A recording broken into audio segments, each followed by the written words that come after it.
A ver, por lo general, cuando se habla de un diagnóstico médico o de un problema físico evidente, existe como una expectativa de absoluta precisión. Claro, es casi como hablar de mecánica o de ingeniería, ¿no? Exacto. O sea, si un hueso se rompe, la radiografía te muestra esa línea blanca dentada súper clara. El médico simplemente señala la placa iluminada y dice, ah, ahí está, ese es el problema exacto. Es una lectura completamente binaria. O sea, ¿está roto o no está roto? Ajá. Y digo, de cierta manera, el cerebro humano encuentra un enorme confort en esa claridad porque nos permite categorizar la urgencia de manera visible y, pues, tangible. Sí, totalmente. Pero al entrar en el terreno de las emociones humanas, sobre todo cuando alguien comparte una noticia que altera su vida por completo, híjole, esa máquina de rayos X se descompone al instante. Se hace pedazos. La respuesta emocional se vuelve sumamente turbio, lleno de dudas, de presiones invisibles, y bueno, esa turbiedad es exactamente lo que vamos a desmenuzar en esta inmersión profunda. Me parece un temazo. Sí, está cañón. Hoy nos vamos a basar en un extracto de un video del canal de YouTube explorando un curso de milagros con Moca. Y la misión de hoy es, analizar una perspectiva espiritual y filosófica muy particular sobre cómo reaccionar cuando alguien nos da noticias devastadoras. Y para poner un poco de contexto, antes de meternos de lleno a las ideas que presenta este video, creo que resulta útil entender qué es un curso de milagros. A ver, sí, cuéntanos un poquito. Básicamente es un sistema de autoestudio espiritual y psicológico que pues se popularizó en la década de los 70. Su premisa principal, así muy a grandes rasgos, es entrenar la mente para cambiar la percepción humana. O sea, pasar de una visión basada en el miedo a una basada en el amor. Exacto, argumentando que muchísimo de nuestro sufrimiento es, en realidad, una ilusión creada por el ego. Y tomando esa base, el creador de este video, Mo, lanza una idea central que, te lo juro, hace cortocircuito con prácticamente todo lo que nos enseña la sociedad. Sí, el título del video lo dice todo. Se llama, y cito, "No hay problemas grandes, solo ilusiones que te atrapan". ¡Wow! Ajá, la premisa es que no hay grados de problemas. Que suena como una absoluta locura a simple vista, ¿no? Totalmente. Pero la intención de este análisis es, pues, desmenuzar cómo un enfoque tan radical busca, paradójicamente, transformar la culpa y la impotencia en una ayuda verdaderamente útil y amorosa. Claro, es un replanteamiento total de lo que consideramos empatía. Y creo que la forma más clara de aterrizar esta filosofía, que digo puede volverse abstracta muy rápido, es ir a la situación práctica que detona toda la conversación en la fuente. Sí, el caso inicial. El creador relata el caso de un espectador a quien llama Albert Carr o Halme Carr, que le expone un dilema ético y emocional súper cotidiano. Resulta que este usuario le confiesa a Mosé sentirse profundamente culpable. O sea, se sentía fatal. Ajá. Y la razón es que una amiga cercana le acaba de decir que parece que tiene cáncer. Y él, en ese primer impacto, admite haber tomado la noticia de una manera, digamos, muy ligera. O sea, no se derrumbó. Exacto. No lloró, simplemente no tuvo esa reacción dramática que se esperaba. Y esa culpa es fascinante desde un punto de vista psicológico. O sea, Halmekar está experimentando el peso de no haber cumplido con un guión social no escrito. Un guión que todos tenemos súper introyectado. Claro, evolutivamente, los seres humanos utilizamos el mimetismo emocional para señalar empatía. Cuando alguien dice una palabra con tanto peso como cáncer, la convención social te exige una reacción de shock. Sí, una gravedad inmediata, casi un derrumbe emocional recíproco para demostrar que de verdad el dolor del otro nos importa. Y al no reaccionar con esa intensidad, pues el cerebro de Halmekar interpreta que ha fallado moralmente. Es como si la sociedad nos evaluara constantemente, ¿no? Con una especie de prueba de empatía performativa. Si no sufres visiblemente conmigo, entonces no eres un buen amigo. Tal cual. Y aquí es donde la respuesta de la fuente resulta súper refrescante. ¿Sí? Porque Moss no me dice algo como, híjole, sí, debiste haber llorado a mares con ella para demostrar tu apoyo. Para nada. Su consejo inicial es que la respuesta más amorosa posible requiere una simple pregunta. Una sola pregunta. ¿En qué te puedo ayudar? Así de simple. ¿En qué te puedo ayudar? Es una aproximación brillante, la verdad, precisamente por lo práctica que es. La fuente sugiere opciones muy concretas que pueden seguir a esa pregunta. Cosas tangibles, ¿verdad? Sí, cosas como ofrecer escuchar sin interrumpir, dar apoyo económico para los gastos médicos o, no sé, los traslados, o compartir ideas de tratamiento si la persona lo solicita. Pero hay una regla de oro que establece el texto. Y esto es crucial. Primero se debe dejar que la persona afectada dicte su propia necesidad. Claro.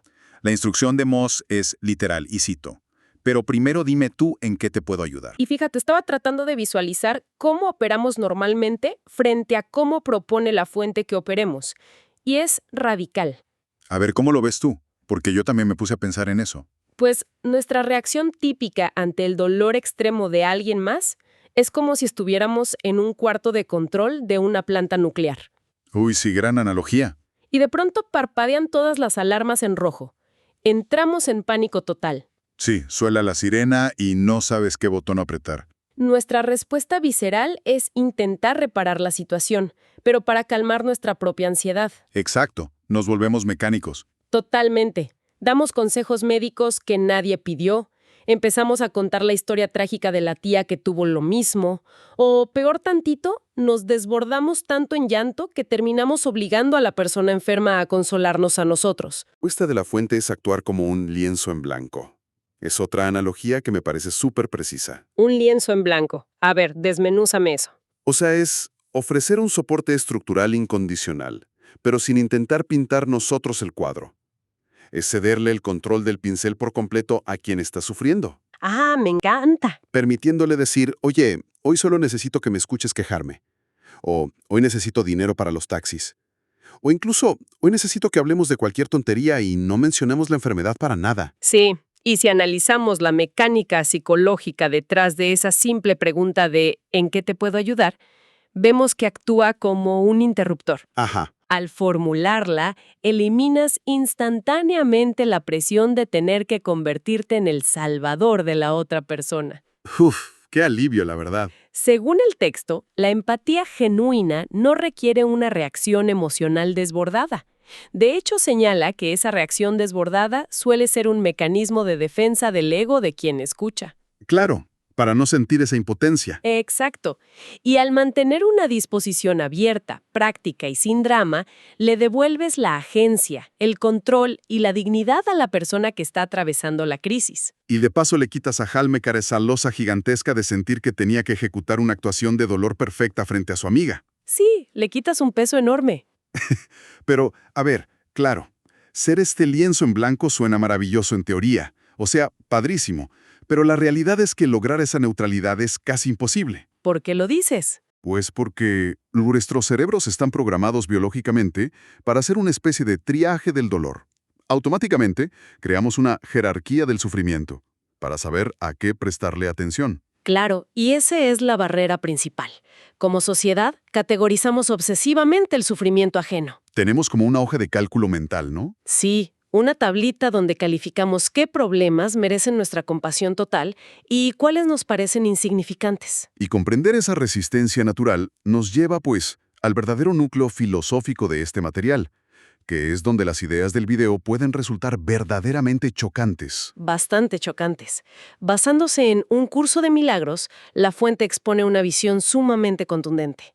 El mundo clasifica una enfermedad como el cáncer como un problema supremo. Ajá. Pero en la filosofía de este texto no existen problemas más intensos que otros. Es el postulado más radical que maneja el material, sin duda. Sí, totalmente. Y para que tenga sentido, es necesario entender cómo define este sistema de pensamiento el origen de todo conflicto. A ver, cuéntanos.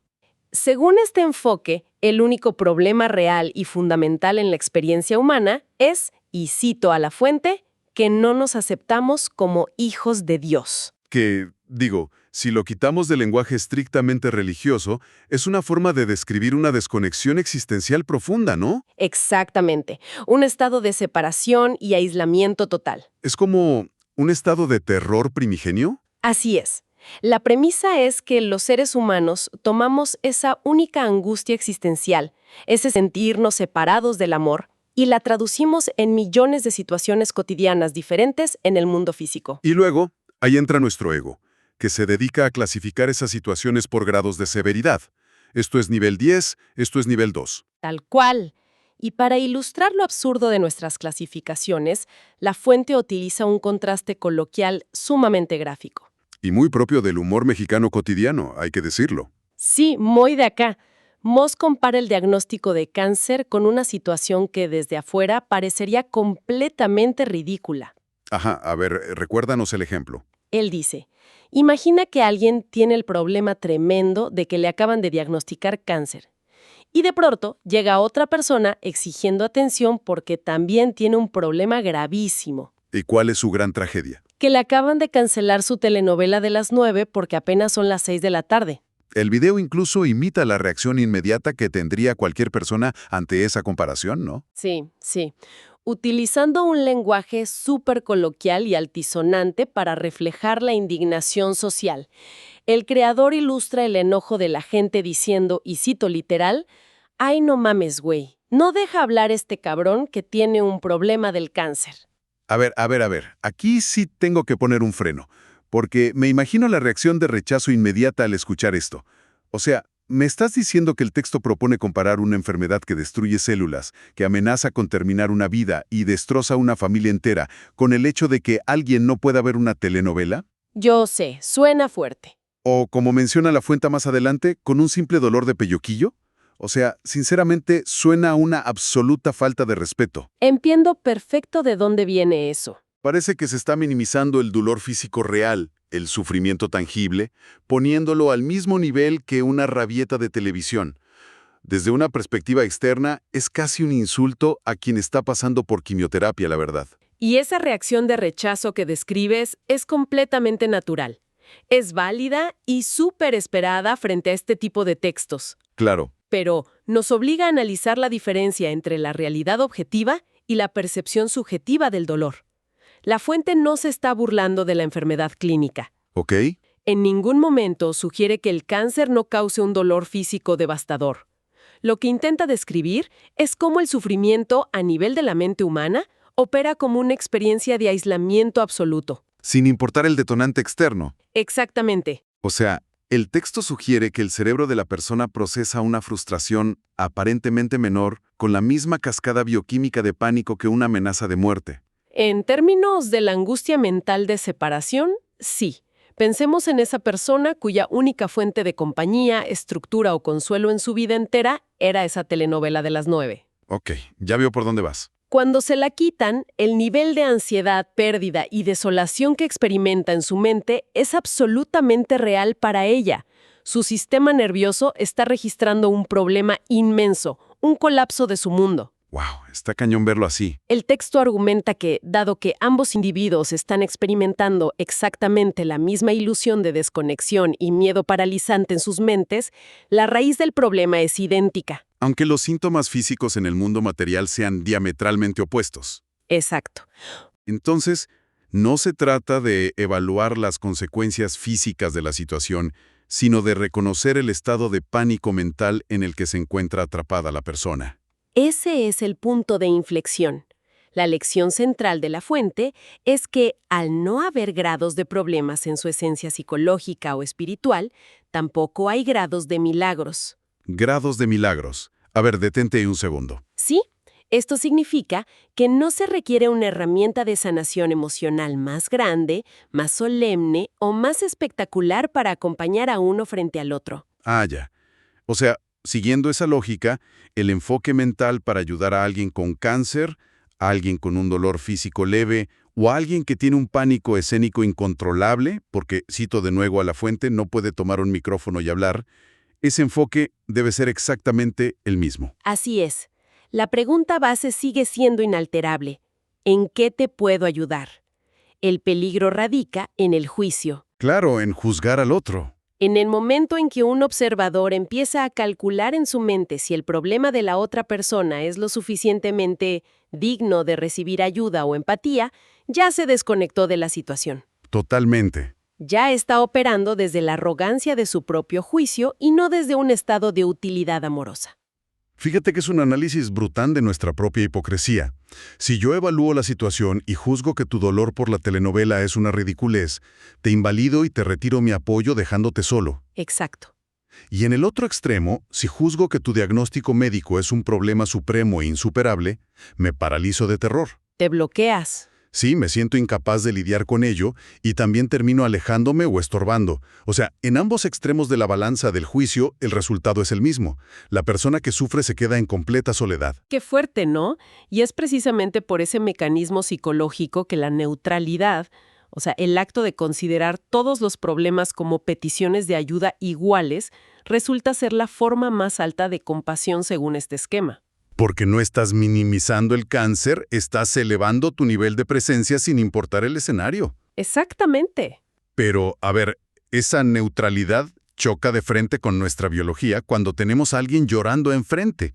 Es fácil entender la teoría de no juzgar, pero en la práctica, híjole, cuando estás sentado frente a un ser querido que se desmorona, la mente se bloquea. Claro, es superhumano. ¿De dónde sacamos las palabras si se supone que no debemos intentar ser los grandes salvadores? Bueno, el material de Mose es muy consciente de esa parálisis. Por eso, no se queda solo en la teoría. Ah, menos mal. Ofrece un paso a paso espiritual muy estructurado. Es esencialmente una técnica diseñada para desactivar el ego. ¿Y cuál es el primer paso? El primer paso recomendado antes de siquiera intentar consolar al otro es invocar ayuda interna. Mozo sugiere hacer una pausa y pedir dirección mentalmente. ¿Usando una frase específica? ¿No? Sí, utilizando la frase, Espíritu Santo, dime qué hacer. Que, digo, independientemente de si se interpreta desde una doctrina religiosa específica o como una simple metáfora psicológica, funciona como un freno de emergencia. Tal cual. Es un instante consciente para declarar, yo desde mi propia inteligencia y ego no tengo el control ni la solución para esto. Y cumple la función de un reseteo cognitivo. Detiene la cascada de pánico interno de tajo. Y luego viene la herramienta fuerte. Sí. Luego la fuente entrega una herramienta mucho más específica para sostener esa calma. Se trata de una oración extraída directamente del capítulo 2 de Un curso de milagros. De la sección conocida como Los principios especiales de los obradores de milagros, me parece. Esa misma. Y la oración dicta lo siguiente. Te la leo. Venga. Estoy aquí únicamente para ser útil. Estoy aquí en representación de aquel que me envió. No tengo que preocuparme por lo que debo decir ni hacer, pues aquel que me envió me guiará. Me siento satisfecho de estar donde quiera que Él desee, porque sé que Él estará allí conmigo. Sanaré a medida que le permita enseñarme a sanar. Es un texto denso, profundo, pero hay una línea en particular que de verdad actúa como un salvavidas psicológico. ¿Cuál rescatas tú? Esa frase que dice, no tengo que preocuparme por lo que debo decir ni hacer.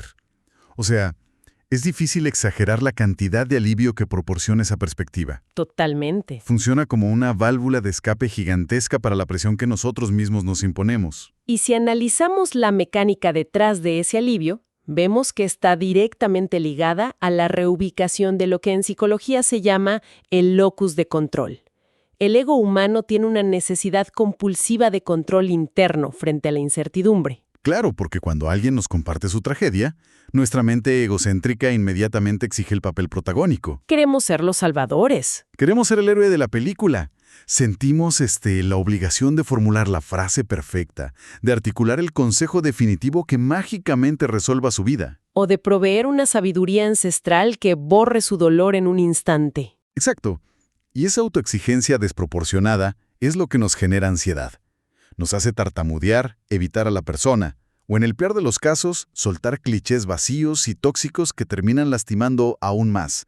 Y esta oración desmantela esa trampa. Te otorga el permiso explícito de no ser el héroe. ¡Wow! ¡Qué liberación! Sí. Traslada la responsabilidad del resultado fuera de ti, permitiéndote ser simplemente una presencia genuina. Te transforma en un canal de acompañamiento en lugar del arquitecto de la solución. Esa es la transformación profunda que busca el texto, estoy seguro.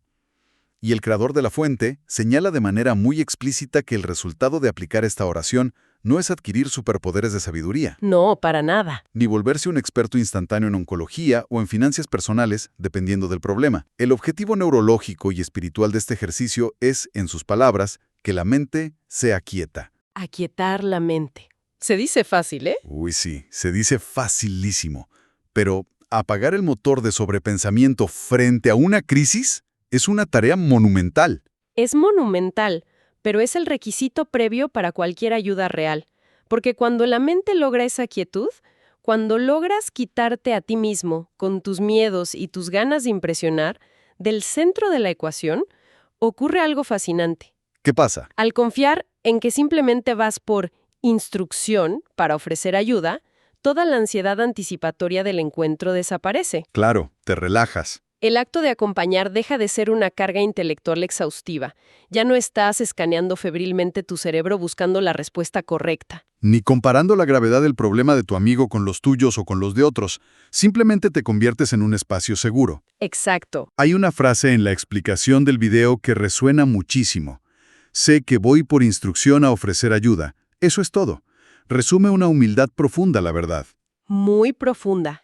Y volviendo al caso práctico del inicio, el de Jalmekar, bajo esta nueva luz, ya no importa en absoluto si reaccionó de manera ligera o incorrecta al escuchar la noticia la primera vez. La culpa por el pasado pierde sentido. Lo único verdaderamente relevante es desde qué estado mental decide presentarse ante su amiga a partir de este momento. El error de no haber sabido reaccionar se disuelve por completo cuando se toma la decisión consciente de estar presente hoy, con la mente aquietada y la voluntad de ser útil, sin imponer condiciones. Es un viaje analítico fascinante el que proponen las ideas de Mose. Sí, muy revelador, empezando desde un rincón muy oscuro pero universal. El peso de la culpa por no haber cumplido con el dramatismo socialmente esperado ante una noticia devastadora. Esa carga invisible que dictamina cómo debemos actuar frente al dolor para no parecer insensibles. Y a partir de ese punto de dolor cotidiano, exploramos un paradigma que desafía toda la lógica de nuestra supervivencia social, la noción de que las jerarquías en los problemas humanos son ilusorias. Es una perspectiva donde el sufrimiento generado por un diagnóstico médico grave y la angustia por la cancelación de una rutina diaria merecen exactamente la misma respuesta compasiva. Una respuesta carente de juicio y de categorización, sustentada en la idea de que la angustia mental es una. Una idea que, aunque inicialmente puede generar rechazo, como lo platicamos, o parecer que minimiza el impacto del mundo físico, termina revelando un mecanismo muy sofisticado para erradicar el juicio sobre el dolor ajeno. Y finalmente, todo este entramado filosófico aterriza en una herramienta súper pragmática. Esta oración diseñada específicamente para neutralizar el ego y soltar la presión aplastante de tener que pronunciar las palabras perfectas. Todo el esfuerzo se reduce a una elección básica y profunda. Elegir ser útiles a través de un simple ¿en qué te puedo ayudar? Y de verdad que esto representa un giro cognitivo total. Sí, implica renunciar al papel de jueces encargados de auditar la gravedad del mundo, para asumir el papel de servidores enfocados exclusivamente en el momento presente. Fíjate que, si volvemos a la analogía de la máquina de rayos X del inicio, esa obsesión por ver el problema con claridad milimétrica, para saber exactamente cómo actuar y tener la radiografía perfecta de la situación emocional, pues la conclusión apuntará que, en el vasto y confuso terreno del dolor humano, buscar esa radiografía es un esfuerzo inútil. Totalmente inútil. No se necesita ver los bordes irregulares del problema ajeno para ofrecer consuelo real. Basta con permanecer en la sala, con la mente en calma y las manos abiertas a lo que se requiera. ¿Exactamente? Y bueno, para cerrar este análisis profundo, queda una reflexión final para llevarnos a casa y darle vueltas un rato. Si se suspendiera por completo ese hábito agotador de evaluar, comparar y calificar constantemente la gravedad de las crisis ajenas e incluso de los conflictos propios, ¿cuánta energía mental y emocional quedaría liberada simplemente para estar ahí y ser verdaderamente útiles en el instante presente?